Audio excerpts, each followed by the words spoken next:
เอาพี่น้องตอนนี้เขาซีเป็น EP ที่2เด้อตอนนี้เขาก็เดินทางมาฮอดสนามกอล์ฟแล้วพี่น้องเขตที่สนามกอล์ฟกำลังสิขึ้นไปเทิงภูพี่น้องกำลังสิขึ้นไปเทิงภูเพื่อที่ไปเบิ่งจุดที่แบบเพิ่นพัฒนาแบบสวยงามดีพี่น้องที่แบบเขตนี้บ่มีใช่เทียบเลยพี่น้องเพื่อแต่เฉพาะคนร่ำรวยแท้ๆนะพี่น้องเดี๋ยวเขาสิพาขึ้นไปรับชมว่าอยู่เทิงหันเป็นอย่างคือจะเอ็ดแบบพัฒนาแท้ๆแต่งามพี่น้องครับห้องว่างามเดี๋ยวเขาสิพาขึ้นไปรับชมนี่ตอนนี้เขาก็มาฮอดจุดสนามกอล์ฟพี่น้องเดี๋ยวสิขึ้นไปอีก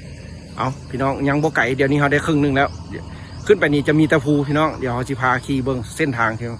แบบมันเขตพัฒนาอิหลีพี่น้องแถวนี้นะจากออกจากทงไฮทงนาเด้อพี่น้องมือนี้เนอะขออนุญาตบ้านคำที่มาถ่ายแบบสถานที่แบบเป็นแบบสถานที่แบบจุดแบบแตกต่างจากทงไฮทงนาพี่น้องเอาเพื่อคนที่เพิ่นอยู่เมืองไทยเธอเพิ่นอยากรับชมเด้อพี่น้องเอาตอนนี้เขากะสีเริ่มขึ้นจากจุดที่2พี่น้องอันนี้ก็จะเป็นมีแต่ภูแต่ผาเริ่มขึ้นภูผาพูดแหละข้ามโน้นนั้นไปพี่น้องเดี๋ยวสิพารับชมเด้อเอาไปกับเฮารถจักรนี่แหละพี่น้องมือนี้นะ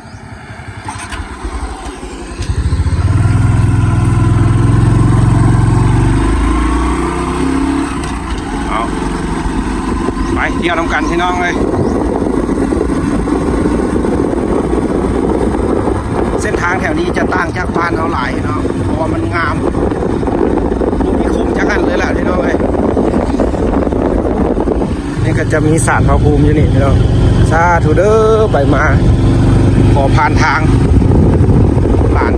มาเห็นคลิปงามๆให้ FC พี่น้องทางเมืองไทยหรือผู้ที่อยู่ต่างประเทศได้ครับชมพี่น้องเลย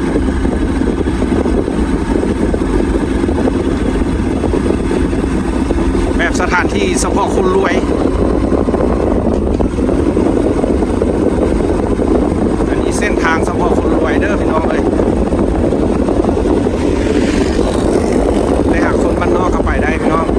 ผู้แซ่ผู้สาวหลายพี่น้องเลยคนงามๆจะเข้าไปเล่นไปเที่ยวอยู่นี่หมด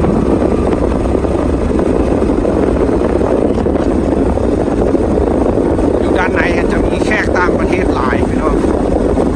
แขกต่างประเทศหรือว่าคนภายในประเทศมันจะหลายพี่น้อง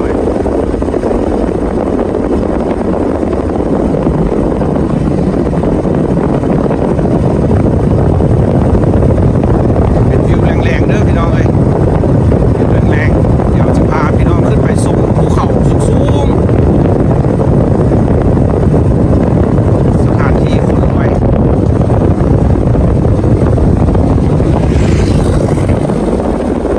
ถ้าเป็นเสียงลมแหงก็ขออนุญาตเด้อพี่น้องเลยเพราะว่ามันอยู่ทงภูพี่น้องเลย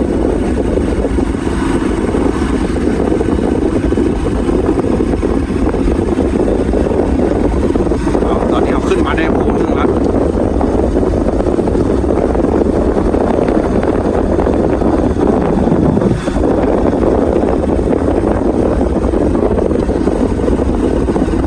รถจักรนี่ซ้อน2ว่าจะขึ้นควายผมได้พี่น้องเลย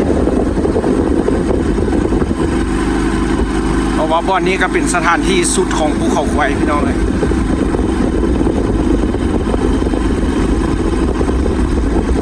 นี่ไหนจึงว่าแบบพัฒนาแท้อยู่คือภูนี่ก็พัฒนาแบบแปลกไปอีกอย่างนะพี่น้องเราจะถ่ายให้พี่น้องอยู่ทางฝั่งไทยได้เห็นคนติดตามรับชมคลิปของเรามาหลายแต่ให้กำลังใจเขามาพี่น้องมื้อนี้เขาก็จะพามาท่องเที่ยวแบบน้อยๆพี่น้องเลยจากซ่องน้อยๆเที่ยวแบบนี้แหละขี่รถพี่น้องนี่วันนี้จะเป็นภูเขาที่แบบซันที่รีเลยได้พี่น้องในหากเส้นทางนี่ปลอดภัยเพราะว่าบ่ได้มีการสวนเลนกันส่วนกับแบบคนละเส้นปล่อยเลย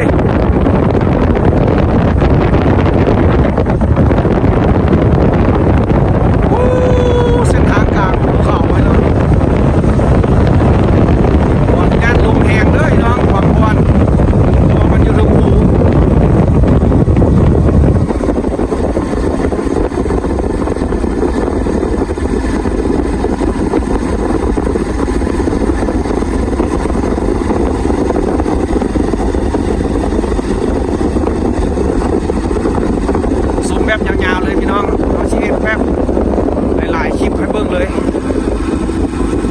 ครบสุดเลยพี่น้องจุดฮอดเทิงพุ่นแหละเขาเห็นเขาใดพี่น้องก็สิเห็นน้ำเขานั้นพี่น้องเลย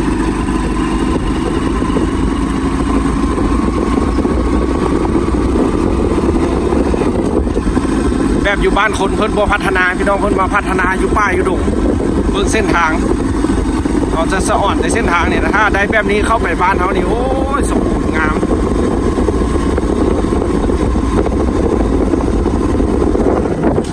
แต่เป็นอย่างเพิ่นจึงมาพัฒนาอยู่ในพี่น้องเดี๋ยวสิพาเข้าไปครับซุ้มเงินซานอยู่กลางภูเขาแหละ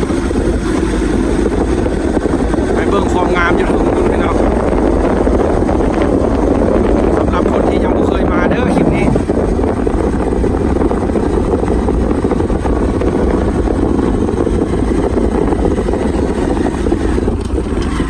รถจนสิบุจะขึ้นคอยพี่น้องเอ้ย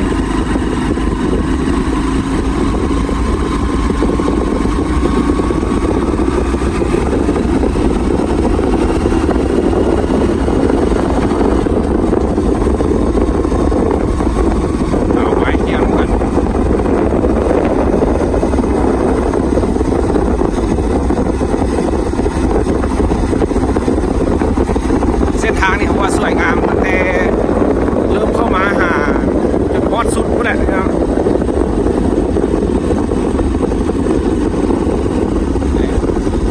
มาสมผ้าที่ตกอยู่ตรงภูเพชรนะครับ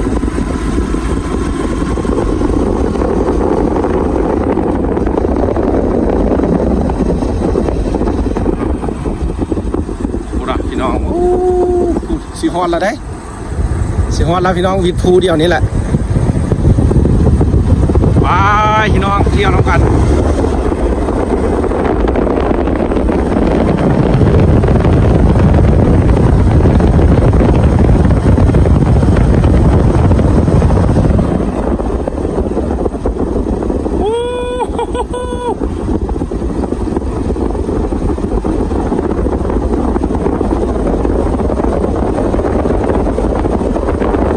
สุดยอดเลย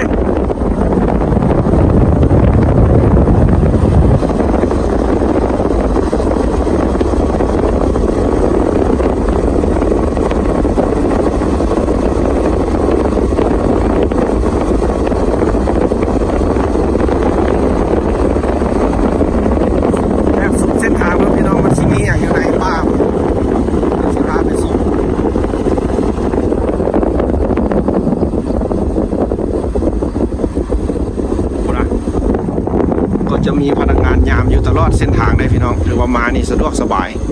นี่พี่น้องจุดนี้แหละเขาจะพามานี่แต่หากยังโบฮอดสถานที่ที่เขาชี้พาไปแต่หากจุดนี้งามหลายนี่พี่น้องเอ้ยนี่นะภูเขาเลยความลึกความสูงสัตว์ป่าหลายนานาพันธุ์อยู่นี่พี่น้องเลยท้องฟ้าก็มียนต์อยู่บนถนนก็มีความเจริญรุ่งเรืองนี่พี่น้องอ่านเห็นบ่อ่างน้ำงืมได้นะพี่น้องอ่างน้ำอันนี้ก็เป็นอีกจุดหนึ่งที่แบบคนที่ไกลไปไกลมาต้องแวะถ่ายคลิปหรือว่าถ่ายรูปไว้เป็นลงโซเชียลพี่น้องเพราะว่ามันงามนี่อันที่เขาแนมเห็นหันเป็นแม่น้ำเด้อพี่น้องเอ้ยนั่นเป็นแม่น้ำเมื่อถนะเขียวๆอยู่หันพูดหรอสุดยอดเลยนี่เห็นบ่พี่น้องจะเป็นแม่น้ำมดเลยครับเดี๋ยวเอาชีแวะถ่ายคลิปอยู่นี่ก่อนพี่น้องเพราะว่ามันงาม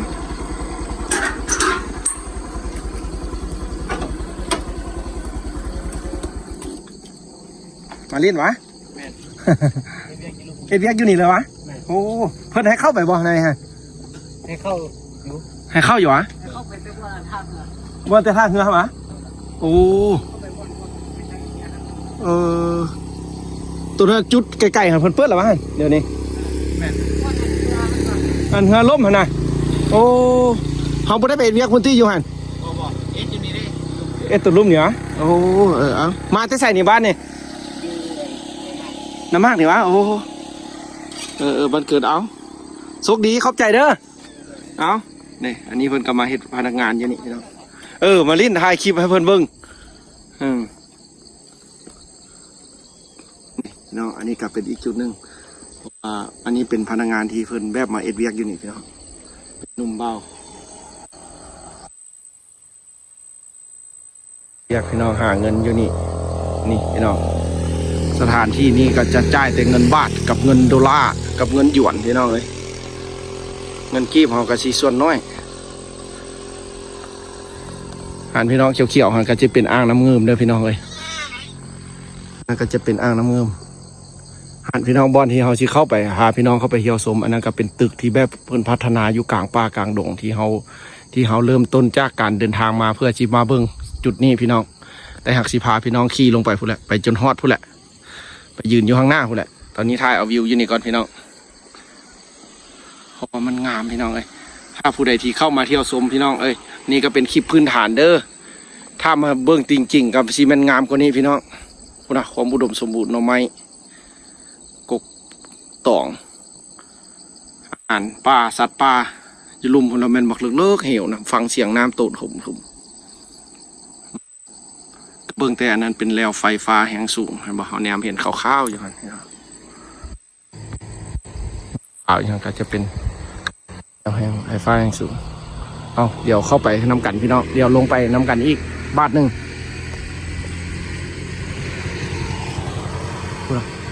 บางคนนี่คนลึงเส้นทางขี่ไวพี่น้องเลยคุณอะพี่น้องอันนั้นก็จะเป็นอีกจุดหนึ่งได้บอลที่พัฒนาพี่น้องแนมเห็นใกล้ๆคุณจะไปได้แต่เฉพาะแบบขี่เหือพี่น้องขี่เหือลงไปเดี๋ยวมื้อนี้จะพาขี่อ้อมพูดแหละอ้อมพูดไปท่าเหือไปยังไปเบื้องน้ำกันพี่น้องความเจริญรุ่งเรืองอยู่ไหนฮะที่แบบมันต่างจากบ้านนอกเฮาหลายพี่น้องเลยต่างจากบ้านของเฮาหลายเอาไปพี่น้องคลิปนี้เอาไว้ซ้ำนี้ก็เด้อเดี๋ยวไปเจอกันต่อ